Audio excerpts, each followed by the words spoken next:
தெய்வத்தை அடக்கி வச்சு தெய்வத்தை அடக்கி வச்சிருக்கேன். வரக்கூடாது, பேசக்கூடாதுங்கிற நிலையில் வச்சுருக்கேன். ஆனால் உன்னை யாரும் நம்ப மாட்டாங்க. புரியுதா? ஏன்னா உன் வார்த்தையும் அந்த இடத்துல மாற்றி விடுது, உன்னையும் அந்த இடத்துல மாற்றி விடுது. புரியுதா இல்லையா? உறவுகளுக்கும் இந்த இடத்துல பிரச்சனையை கொடுத்து 3வது மனுஷன் அந்த இடத்துக்கிட்ட சில விஷயங்களை கொண்டு வந்து போட்டு போகிறாங்க. சரியா? அதுவும் குடும்பத்தை பிரிக்கிறதுக்கு தான். குடும்பத்தை பிரித்தா அவன் ஒரு திசையில் போயிடுவான், இங்கே ஒரு திசையில் போயிடலாம், குடும்பத்துக்கு எடுத்து விட்டுருலான்னு பார்க்குறாங்க. விட மாட்டேன். என் பொருள் அந்த இடத்துக்கு வரையும் வெளியே போகவும் சரியாக போச்சு. சரியா?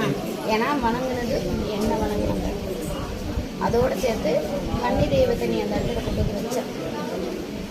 ஆனால் நீ ஒரு தவறு செஞ்சுட்ட, அதை அடக்கி வச்சது தான் தவறு. அது வரக்கூடாதுன்னு சொன்னது தான் தவறு.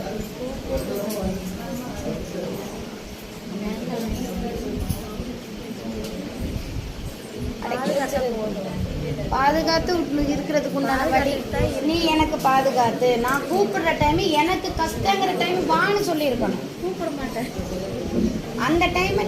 நான் வந்து உள்ளுக்குள்ளார இறங்கி சொன்னாதான் ஒன்றும் இல்லை, உனக்கு யோசனையை கொடுக்கணும். அப்படிதான் நீ சொல்லணும். நீ வராத அப்படின்னு சொல்லக்கூடாது.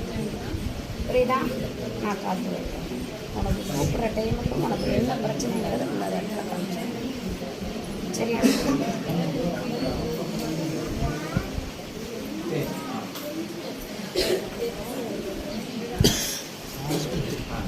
சீக்கிரம்